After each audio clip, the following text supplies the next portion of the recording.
या किसके लिए है? कोई भी जो कम फिक्र करना चाहता हो, जो अपनी फिक्र करने की आदत से बेहतर तरीके से निपटना चाहता हो, कोई भी जिसे लगता है कि लोग उसकी अच्छाइयों का गलत फायदा उठा रहे हैं।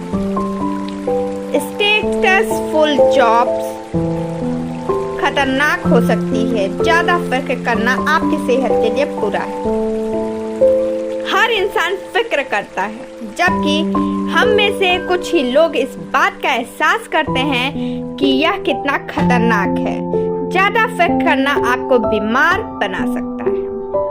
प्लेटो जानते थे कि दिमाग और जिस्म आपस में जुड़े हुए हैं, बल्कि फिजिशियन मेयो ब्रदर्स ने बताया कि हॉस्पिटल की आधी बेड ऐसे लोगों से भरी है जो फ्रस्ट्रेशन, घबराहट, फिक्र और मायूसी से जूझ रहे हैं। आर्थराइटिस फिक्र की वजह से होने वाली बीमारी है, बल्कि आर्थराइटिस होने की सबसे बड़ी वजह फिक्र से रिलेटेड है।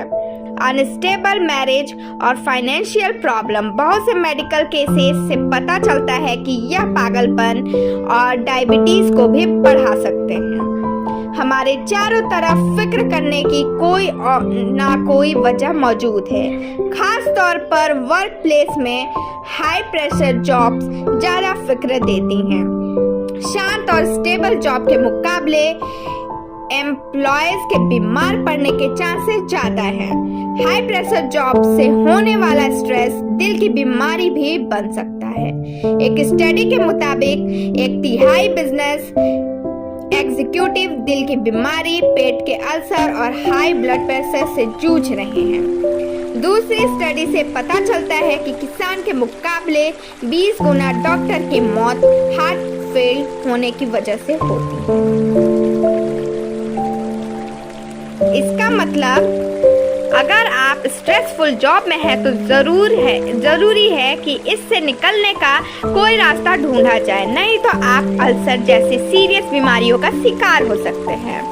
कंफ्यूजन से फिक्र होती है। फिक्र के सोर्सेस के बारे में जानिए और इस प्रॉब्लम को सॉल्व कीजिए। आप कैसा फील करेंगे जब कोई संडे की इवनिंग में कहे कि मंडे की सुबह आपको टॉर्चर चैम्बर में फेंक दिया जाएगा? क्या आप टेंशन में आ जाएंगे? यकीनन, लेकिन फिक्र से डील करने के रास्ते हैं। कोलंबिया कॉलेज के डीन हर्बर्ट ई हॉकर्स का कहना है कि कंफ्यूजन फिक्र की सबसे बड़ी वजह है। उनका मानना है कि बहुत कम लोग फिक्रमंद होने पर भी अपनी सिचुएशन को एनालाइज करने की कोशिश करते हैं। उन्होंने हर तरफ की फिक्र से निजात पाने के लिए 3 स्टेप एनालिसिस को दुनिया के सामने रखा। कुछ ऐसा ही गैलेन लिचफील्ड ने 1942 में किया, जब वह जापान ऑक्यूपाइड संघाई में फंस गए थे। उन्हें खबर मिली कि जापानी एडमिरल ने वह सामान खोज निकाला है जो उन्होंने जापानियों से छुपा कर रखा था। सजा के तौर पर उन्हें मंडे को जापानी पुलिस के खुफिया टॉर्चर चैम्बर में फेंक दिया जाना था। लिचफील्ड को यह खबर संडे को मिली और वह सोचने लगे कि इस बारे में क्या किया जाए। उनका 3 स्टेप सॉल्यूशन कुछ इस तरह था। पहला, फिक्र की वजह को जानना। लिंचफील्ड ने एक टाइपराइटर उठाया और उसमें अपने फिक्र की वजह लिख दी। जान निकल जाने तक टॉर्चर किए जाने की फिक्र। दूसरा, उन वजह को एनालाइज कीजिए। लिंचफील्ड ने लिखा कि वह इस बारे में क्या कर सकते हैं और अपने सारे ऑप्शन लिख लिए, जैसे कि भाग जाना, सफाई देना या ऐसे दिखाना कि कुछ हुआ ही नहीं है। तीसरा, फिक्र से निपटने के लिए कौन सा रास्ता चुनना है, इसका फैसला लीजिए और करिए। लिंचफील्ड ने डिसाइड किया कि वह काम पर ऐसे जाएंगे जैसे कुछ हुआ ही नहीं है। दूसरे दिन तक जापानी एडमिरल शांत हो चुके थे और उन्होंने लिंचफील्ड को सिर्फ डांटा। आप समझ सकते हैं कि कभी कभी फिक्र को अच्छे से एनालाइज करना आपकी जिंदगी बचा सकता है। एक बार आपने अपनी फिक्र से निपटने का रास्ता चुन लिया तो उस पर अमल कीजिए और पीछे मुड़कर मत देखिए। क्या आपने अपनी जिंदगी में कोई ऐसा फैसला लिया है जिसके बाद आप लगातार उसी के बारे में सोचते रहे हों? यह लोगों की आम आदत है। हम हमेशा यह सोचते हैं कि क्या हमने सही काम किया या अभी भी रास्ता बदलने का वक्त हमारे पास है। हालांकि यह आदत आम है, लेकिन यह तब बहुत खतरनाक हो सकती है जब आप अपनी फिक्र को दूर करने के तरीके खोजने की कोशिश कर रहे हैं। अब जब आप चिंता करने की आदत से निपटने के तरीकों के बारे में सोच रहे होते हैं तो फिक्र की वजहों के एनालिसिस से शुरू कीजिए। लेकिन जब एक बार आपने एनालिसिस कर लिया और किस रास्ते पर चलना है इसका फैसला भी कर लिया तो दोबारा उस फैसले को एनालाइज करने की जरूरत नहीं है। याद रखिए, जब आपने कोई फैसला कर लिया तो उस पर अमल करिए और इसे लेकर घबराने की जरूरत नहीं है। हेजिटेट मत होइए, अपने फैसले पर दोबारा सोचने के लिए मत रुकिए। फैसले को लेकर जरा सा डाउट फिक्र करने की आदत से उबरने के लिए की गई एनालिसिस और काम को बर्बाद कर सकता है। एक बार आपने किसी काम का रास्ता चुन लिया है तो दोबारा सोचे बिना उसी पर चलते रहिए, नहीं तो आप अपने आप को वहीं पाएंगे जहां से आपने शुरुआत की थी। आज में जिंदगी गुजारिए, बीते हुए कल और आने वाले कल की फिक्र मत कर रहिए। क्या आपने कभी बीते हुए कल या आने वाले कल की फिक्र में पूरी रात करवटें बदल कर गुजारी है? अगर हाँ, तो ऐसा करने वाले आप अकेले नहीं हैं, बहुत सारे ऐसा करते हैं लोग। लेकिन कब तक? पास्ट या फ्यूचर की फिक्र करना बेकार है। लेखक स्टीफन लेकॉक ने इस आदत को उस बच्चे के जैसे बताया है जो जब मैं बड़ा लड़का हो जाऊंगा कि रट लगाए रहता है, और जब वह बड़ा हो जाता है तो वह कहता है कि जब मैं मैरिड हो जाऊंगा, और मैरिड होने के बाद वह कहता है कि जब मैं रिटायर हो जाऊंगा। लेकिन रिटायर होने के बाद जब वह पीछे मुड़कर देखता है कि वह कितनी दूर आ चुका है तो उसे एहसास होता है कि उसने सब कुछ खो दिया है और अब बहुत देर हो चुकी है। इसलिए ऐसी सैड लाइफ से बचने के लिए आपको प्रेजेंट में जीना चाहिए। जैसे शिप में अलग अलग वाटर टाइट कंपार्टमेंट्स होते हैं, वैसे ही प्रेजेंट पर ध्यान रखने के लिए आपको डे टाइम कंपार्टमेंट की जरूरत है। पास्ट के इफेक्ट और फ्यूचर के अटकलों से अपने आप को बचाइए। रूल बहुत सिंपल है, जो पास्ट में हुआ या फ्यूचर में होने वाला है वह प्रेजेंट में नहीं होना चाहिए। यकीनन आप फ्यूचर के लिए प्लानिंग कर सकते हैं और करनी भी चाहिए, लेकिन उसके लिए फिक्र करने की बहुत कम ही जरूरत होती है। फ्यूचर के लिए बेस्ट प्रिपरेशन यही है कि आप अपने प्रेजेंट में अपना बेस्ट परफॉर्म करें। जिसने इस सलाह का सबसे बेहतर इस्तेमाल किया वह एक विधवा है जो गम और अकेलेपन की वजह से सुसाइड करना चाहती थी। एक दिन आर्टिकल पढ़ते हुए उसकी नजर एक कोट पर गई, every day is new life to a wise man. वह इस लाइन से इतना इंस्पायर हुई कि वह रोज इन्हें रिपीट करने लगी और आखिरकार उसने कामयाबी और खुशियां हासिल कर ली। बीता हुआ कल मर चुका है और आने वाला कल पैदा ही नहीं हुआ है, इसलिए इनकी फिक्र ना करें। इसके बजाय आप सिर्फ अपने प्रेजेंट पर फोकस करें। जब भी आप परेशानी का सामना कर रहे हों, सबसे खराब सिचुएशन के बारे में सोचें और वहां से सुधार करने की कोशिश करें। जब अर्ल पी हैनी नाम के एक शख्स ने कहा गया कि उसे गैस्ट्रिक अल्सर है, नजरिया साफ था। डॉक्टर ने उसे आराम करने और खाने पर ध्यान देने के लिए कहा, लेकिन पॉसिबिलिटी जताई कि वह जल्द ही अपनी जिंदगी में हाथ धो बैठेगा। हैनी ने इस पर ओवर रिएक्ट करने के बजाय अपनी किस्मत का लिखा माना। यह सिंपल आइडिया फिक्र करना छोड़ने के लिए मैजिकल 3 स्टेप अप्रोच का बेस है। अगर आप किसी चीज को लेकर टेंशन में हैं, तो सोचिए कि सबसे बुरा क्या हो सकता है। सबसे खराब सिचुएशन समझने की कोशिश कीजिए। क्या आप अपनी जॉब खो देंगे, जेल जाना पड़ेगा या फिर मार दिए जाएंगे? हैनी के लिए यह धीरे से उसकी तरफ आ रही मौत थी।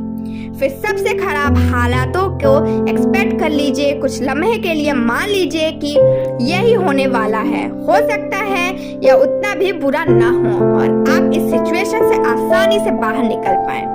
अगर आपकी जॉब चली जाए तो आपको कोई दूसरा जॉब ढूंढ ही लेंगे। एक बार जब आप सबसे बुरे हालात के बारे में सोचकर उन्हें एक्सेप्ट कर लेते हैं तो आप काल्म फील करते हैं। हैनी के लिए सबसे बुरे हालात को एक्सेप्ट करना खौफनाक था। हैनी ने ना सिर्फ एक्सेप्ट किया बल्कि इसके लिए प्रिपरेशन भी की। उसने अपने बॉडी का कॉस्केट भी खरीदा ताकि उसकी बॉडी उसके फैमिली प्लॉट नेब्रास्का भेजी जा सके। आखिर में उन सबसे खराब हालात को सुधारने की पूरी कोशिश करिए। हैनी ने डिसाइड किया कि अगर उसे मरना ही है तो वह इस वक्त का अच्छा इस्तेमाल करेगा। डॉक्टर्स के मना करने के बावजूद उसने दुनिया घूमने का फैसला किया। कॉस्केट अपने साथ लेकर उसने कॉकटेल्स भी पी, तरह तरह के खाने खाए। मॉनसून और टाइफून का उसकी सेहत पर कोई असर नहीं हुआ। हैनी ने गाने गाए, ढेर सारे दोस्त बनाए और जब तक वह घर लौटा वह अल्सर के बारे में सब कुछ भूल चुका था और उसने कॉस्केट भी वापस बेच दी थी। उसके बाद से वह कभी बीमार नहीं पड़ा। अफसोस करने में एनर्जी बर्बाद मत कीजिए। अपने लिए लिमिट सेट कीजिए जिसके बाद आप लोगों के बारे में नहीं सोचेंगे। जब भी कुछ बुरा होता है तो हम में से ज्यादातर लोग उस बारे में लगातार सोचते और बिना वजह झल्लाते हैं, जबकि ऐसे हालात में लोगों से दूर जाकर सब कुछ ठीक हो सकता है।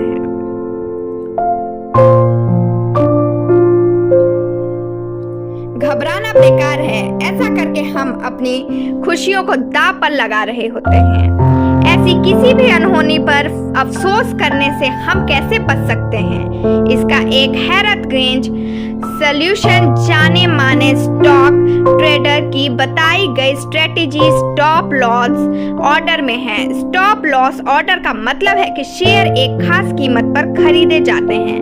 कुछ वक्त तक उसकी कीमत में डेवलपमेंट ऑब्जर्व की जाती है। अगर शेयर की कीमत गिर जाती है, जैसे कि खरीदी हुई कीमत से 10% कम हो जाती है, तो उसे फौरन बेच दिया जाता है। यह तरीका ज्यादा नुकसान होने से बचाता है, इसलिए उसे स्टॉप लॉस कहते हैं। स्टॉप लॉस स्ट्रेटेजी का सबसे ज्यादा फायदा उठाने वालों में से सबसे बड़ा नाम रशिया के जाने माने लिटरेरी लियो टॉल्स्टॉय का है।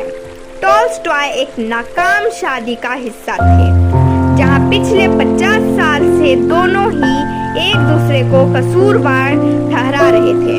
उन्होंने अपनी जिंदगी के इन बुरे हालात को इनफ क्यों नहीं कहा। वह बड़ी आसानी से उस तकलीफ से निकल सकते थे जिसे वह सालों से सह रहे थे। स्टॉप लॉस ऑर्डर ग्रेजेज पर भी अप्लाई किया जा सकता है। किसी से नाराज रहने में अपना टाइम और एनर्जी बर्बाद करना समझदारी नहीं है। अब्राहम लिंकन का कहना था कि झगड़े से किसी का फायदा नहीं होता, और लिंकन ने उस सभी लोगों को माफ कर दिया जिन्होंने उन्हें तकलीफ पहुंचाई थी। इसलिए आज से ही उन सभी चीजों पर स्टॉप लॉस ऑर्डर लगा दीजिए जो आपको तकलीफ और स्ट्रेस देते हैं।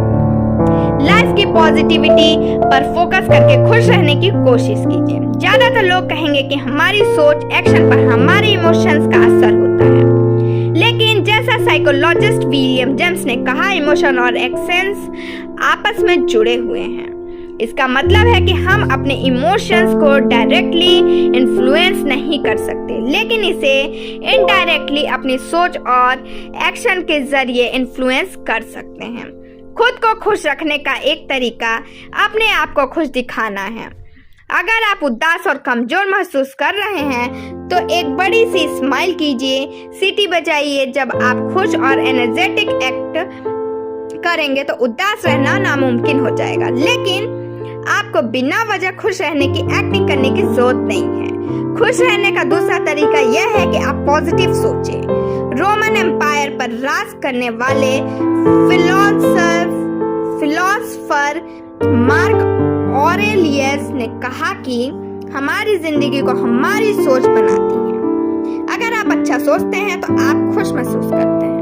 इसलिए नेगेटिव चीजों पर ध्यान देने के बजाय सिर्फ पॉजिटिव पर फोकस करें। उस औरत के बारे में सोचिए जिसे मोजावे जॉर्ज जाना पड़ा क्योंकि उसके हस्बैंड की आर्मी ट्रेनिंग वहीं होनी थी। शुरुआत में उसे यह जगह बिल्कुल पसंद नहीं थी। वहां बेहद गर्मी थी। आसपास इंग्लिश ना बोलने वाले मैक्सिकन और हिंदुस्तानी ही थे और लगभग हर चीज में बालू होता था। लेकिन उसके फादर ने पॉजिटिव पर फोकस करने के लिए कहा और उसने वैसा ही किया। धीरे धीरे उसे वह रेगिस्तान पसंद आने लगा। जोशुआ, पेड़, सनसेट और वहां के लोग सब अच्छे लगने लगे। अगली बार जब आप उदास हों तो अपने आप को खुश करने की कोशिश करें। हो सकता है आप कामयाब हो जाएं, और अगर नहीं हुए तो कम से कम आप नेगेटिव चीजों के बारे में नहीं सोचेंगे। शुक्रिया की उम्मीद मत रखिए। अपनी खुशी के लिए दूसरों की मदद कीजिए। आखिरी बार आपने किसी की मदद कब की थी? क्या वह शुक्रगुजार थे? और अगर नहीं तो क्या आपको इस बात से चिढ़ हुई? जब भी हम कोई दरिया दिल का काम करते हैं तो हम सामने वाले की आंख में अपने लिए ग्रेटिट्यूड देखना चाहते हैं, लेकिन ऐसी उम्मीद रखना आपको मायूस ही करेगा। लोग एहसान फरामोश हो जाते हैं, यह ह्यूमन नेचर है, आप इसे बदल नहीं सकते। रोमन एम्परर मार्कस यह बहुत अच्छी तरीके से जानते थे। उन्होंने एक दिन अपनी डायरी में लिखा कि वह सेल्फिश, घमंडी और एहसान फरामोश लोगों से मिलेंगे, लेकिन उन्हें हैरत नहीं होगी क्योंकि ऐसे लोगों के बिना दुनिया की इमेजिनेशन नहीं की जा सकती। एक और शख्स जो लोगों की सेल्फिशनेस के बारे में अच्छी तरीके से जानता था, वह लॉयर सैमुअल लीबोविट्ज थे। अपने पूरे करियर में लीबोविट्ज ने 78 लोगों को इलेक्ट्रिक चेयर की सजा से बचाया था, लेकिन कितनों ने उनका शुक्रिया अदा किया? किसी ने नहीं। जब आप लोगों के साथ अच्छा करते हैं तो उनसे ग्रेटिट्यूड की उम्मीद मत रखिए, बल्कि खुद खुश होने की कोशिश कीजिए। इससे आपको काफी अच्छा लगेगा, भले ही दूसरा आपको अप्रिशिएट ना करे। आखिर में याद रखिए कि ग्रेटिट्यूड सिखाया जाना चाहिए। इसका मतलब अगर आपके बच्चे शुक्रगुजार नहीं हैं तो यह गलत है। उन्हें मिल रही चीजों के लिए शुक्रगुजार होना सिखाइए। दूसरों से नफरत या उनकी नकल ना करें। आप जैसे हैं वैसे रहें। कॉन्ग्रेचुलेशंस, आप अलग हैं। आपके जैसा कोई नहीं है और ना ही कभी इस दुनिया में कोई होगा। आपके जिन्स पूरी तरीके से अलग है। यहाँ तक कि अगर आपके और किसी और के पेरेंट एक हों तब भी किसी के आपके जैसे होने की पॉसिबिलिटी 3 लाख मिलियन में एक है। इसके बावजूद हम में से बहुत सारे लोग किसी और की तरह बनने की ख्वाहिश रखते हैं। पता नहीं क्यों हमें लगता है कि दूसरे की जिंदगी ज्यादा खुशनुमा है, लेकिन इस तरह जीना बेकार है। इसे बहुत अच्छा है कि आप अपनी अलग पहचान को पसंद करें और आप जैसे हैं, जो भी हैं, उसमें कंफर्टेबल रहने की कोशिश कीजिए। असल में किसी और की तरह बनने की ख्वाहिश में बड़ा रिस्क है।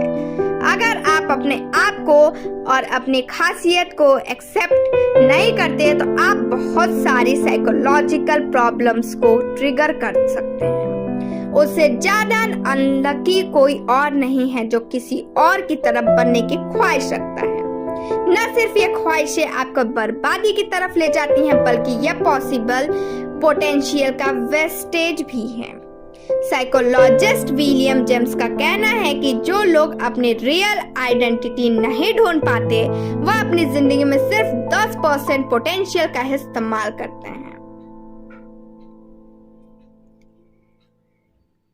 इसमें यही पता होगा कि हमें अपनी एनर्जी का एक आइटम भी किसी और की तरह बनने की कोशिश में वेस्ट नहीं करना चाहिए। एडिथ अल्ड्रेड इस वैल्यूएबल लेसन को समझ गई थी। बचपन के ट्रॉमा की वजह से अल्ड्रेड बहुत नर्वस और कंफ्यूज थी। उसके साथ ऐसा इसलिए हुआ क्योंकि उसे लगता था कि उनके मुकाबले उसके हस्बैंड की फैमिली ज्यादा कॉन्फिडेंट है। वह अपने आप को एक फैमिलियर या महसूस करने लगी और वक्त गुजरने के साथ सुसाइड का सोचने लगी। किस चीज ने उसकी मदद की? एक दिन उसकी मदर इन लॉ ने बताया कि वह अपने बच्चों को रियल रहना सिखाती हैं। चाहे कुछ भी हो।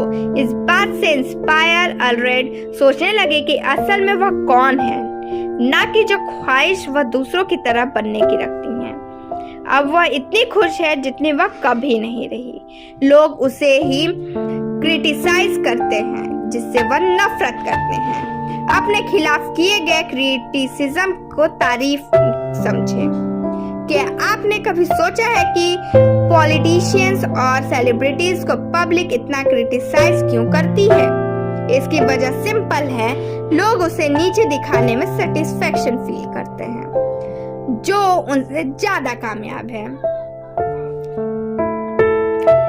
जिनसे हम नफरत करते हैं उनके महत्व को कम करने की कोशिश करना नॉर्मल ह्यूमन टेंडेंसी है। हम ऐसा इसलिए करते हैं क्योंकि कंपैरिजन करके हमें इम्पोर्टेंट फील होता है। इस ह्यूमन टेंडेंसी का एक्सट्रीम एग्जाम्पल वह लेटर है जो एक हेटफुल औरत ने लेखक को भेजा था। आखिर वह किसे टारगेट करना चाहती थी? सॉल्वेशन आर्मी के फाउंडर विलियम बूथ को, जिन पर उसने धोखेबाज होने का भी इल्जाम लगाया था। जाहिर है एक पब्लिक फिगर की इमेज बर्बाद करके वह अपनी ईगो को सेटिस्फाई करना चाहती थी। लोगों को उन्हें क्रिटिसाइज करने की आदत होती है जिन्हें वह पसंद करते हैं या जिनसे नफरत करते हैं। इसलिए ऐसे क्रिटिसिज्म को बेइज्जती नहीं, तारीफ समझिए। जैसा कि इंग्लिश के कहावत है, no one kicks a dead dog. इसे कुछ इस तरह समझ सकते हैं कि अगर आपको कोई क्रिटिसाइज कर रहा है तो समझ जाइए आप अपनी जिंदगी में कुछ ध्यान देने लायक अजीब कर रहे हैं। अगर आप ऐसा ही सोचना जारी रखें तो आपको एहसास होगा कि जितना ज्यादा आपको क्रिटिसाइज किया जाता है आप उतने ही इम्पोर्टेंट और इन्फ्लुएंशियल हैं। तो अगली बार आपको क्रिटिसाइज किया जाए तो बुरा मत मानिए, इसे तारीफ समझिए। थकान महसूस होने से पहले आराम करना सीखिए। क्या आपने कभी नोटिस किया है कि एक थकान भरा दिन गुजारने के बाद आप लंच टाइम से ज्यादा लेजी हो जाते हैं? ज्यादातर लोग यही सोचते हैं कि कामयाब लोग ऑफिस में एकदम थक जाने तक काम करते हैं। ऐसा सोचने वाले गलत हो सकते हैं। सिर्फ मेंटल वर्क आपको टायर्ड नहीं कर सकता। साइंटिस्ट का मानना है कि लगातार 12 घंटे मेंटल वर्क करने के बाद भी हमारा दिमाग नहीं थकता। तो इस थकावट की वजह क्या है? साइकियाट्रिस्ट का कहना है कि थकान के पीछे की सबसे बड़ी वजह हमारे इमोशंस है। ऐसा मजा एंटरटेनमेंट जैसे पॉजिटिव इमोशन की वजह से नहीं, बल्कि बोरियत, घबराहट और तारीफ ना किए जाना जैसे निगेटिव इमोशंस की वजह से होता है। लेकिन साइकियाट्रिस्ट ने पाया कि यह दूसरी तरीके से भी काम करता है। थकान से ज्यादा फिक्र और नेगेटिव इमोशंस पैदा होते हैं। इसलिए यह क्लियर रखिए कि थकान महसूस करने से पहले आपको आराम करना चाहिए, नहीं तो फिक्र और थकान आप पर हावी हो जाएंगे। जब आप रिलैक्स होते हैं तो कोई फिक्र नहीं होती और रेगुलर आराम इफेक्टिवली काम करने में आपकी मदद करता है। बेथ हेलम स्टील में काम करने वाले फ्रेडरिक टेलर के बारे में सोचिए, जहां उसका टारगेट वर्कर से कार में तेजी से स्टील लोड करवाना था। आपको क्या लगता है फ्रेडरिक ने अपना टारगेट अचीव करने के लिए क्या किया होगा? उसने अपने वर्कर्स को दूसरे वर्कर से ज्यादा रेस्ट करने के लिए कहा। 1 घंटे में 36 मिनट। असल में इसका रिजल्ट क्या होगा? इस तरह यह वर्कर्स उन वर्कर्स के मुकाबले 4 गुना ज्यादा लोड कर रहे थे जिन्होंने इस तरीके से रेस्ट करके अपनी एनर्जी नहीं बचाई थी। सिर्फ तभी रेस्ट किया जब वह थक जाते थे। साइकियाट्रिस्ट और मिस्टर टेलर का दिया गया सबक इससे ज्यादा आसान नहीं हो सकता कि थकान महसूस करने से पहले आराम करिए और आपकी फिक्र कम हो जाएगी। ऑर्गेनाइज रहकर अपना काम एंजॉय कीजिए और स्ट्रेस से बचिए। आपकी नापसंद जॉब के अलावा जिंदगी में दुख के और भी बहुत बड़े रीजंस हैं। सक्सेसफुल होना अपनी जॉब को एंजॉय करने पर डिपेंड करता है। थॉमस एडिसन, जिन्होंने इंडस्ट्रियल अमेरिका को बदलने के लिए दिन के 18 घंटे काम किए, उनका कहना था कि मैंने अपनी जिंदगी में कभी काम नहीं किया, मेरे काम फन था। आपको वह काम नहीं करनी चाहिए जिससे आप नफरत करते हैं या फिर थोड़ा सा भी नापसंद करते हैं। एक पल के लिए मान लीजिए आपके पेरेंट्स आपको फैमिली बिजनेस ज्वाइन करवाना चाहते हैं जो आपको पसंद नहीं है। अपने पेरेंट्स के एडवाइस के बारे में आपको सोचना चाहिए क्योंकि वह आपसे कहीं ज्यादा एक्सपीरियंस है, लेकिन आखिरी फैसला आपको होना चाहिए कि आपको किस काम में खुशी मिलती है। फिल जॉनसन के फादर का लॉन्ड्रोमैट्स का बिजनेस था और उन्हें उम्मीद थी कि उनका बेटा उसमें काम करेगा और फिर उसे पूरी तरीके से संभाल लेगा, लेकिन फिल इंटरेस्टेड नहीं था। इसके बजाय उसके मैकेनिक का काम करने का डिसीजन लिया। फिल के फादर को उसके डिसीजन से बड़ी हैरत हुई, लेकिन फिल को मशीनों के साथ काम करके बड़ा मजा आता था। इसी इंटरेस्ट ने उसे बोइंग कंपनी का प्रेसिडेंट बना दिया। मान लीजिए आपके पास पहले से ही कोई जॉब है, आप उसे कैसे एंजॉयबल और स्ट्रेस फ्री बना सकते हैं। इसका एक रास्ता ऑर्गेनाइज होना है। इनकम्प्लीट कामों से भरा डेस्क आपकी फिक्र को बढ़ाता है। एग्जाम्पल के तौर पर शिकागो के एक बिजनेसमैन की ही कहानी ले लीजिए। वह इतना नर्वस और फिक्रमंद थे कि उन्हें डॉक्टर की मदद लेनी पड़ी। उन्होंने नोटिस किया कि ट्रीटमेंट के दौरान जब कोई डॉक्टर के पास किसी छोटे काम के लिए आता तो डॉक्टर उसे टालने के बजाय फौरन कंप्लीट कर दिया करते थे। बिजनेसमैन ने भी वही करना शुरू कर दिया और 6 हफ्ते के अंदर वह ठीक हो गए।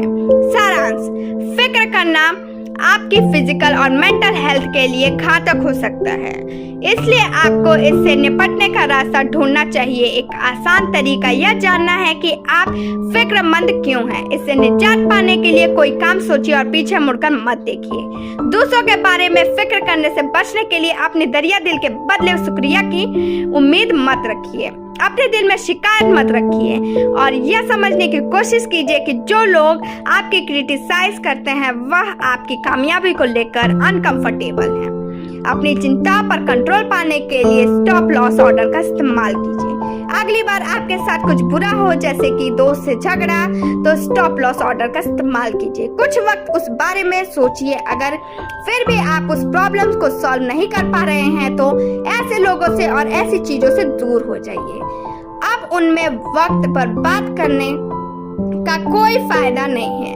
सबसे बुरे हालातों को एक्सेप्ट कीजिए और उन्हें इम्प्रूव करने की कोशिश कीजिए। जब आप किसी चीज के बारे में सोचते हैं तो सबसे बुरा क्या हो सकता है, यह सोचने से बचने की बजाय सबसे खराब सिचुएशन के बारे में सोचिए। शायद वह इतनी भी खराब ना हो। उस सिचुएशन को एक्सेप्ट करने के बाद उसे इम्प्रूव करने की कोशिश कीजिए। थकान महसूस करने से पहले आराम कीजिए। अगली बार आप कोई काम करें तो थकान महसूस करने से पहले आराम करना याद रखिएगा।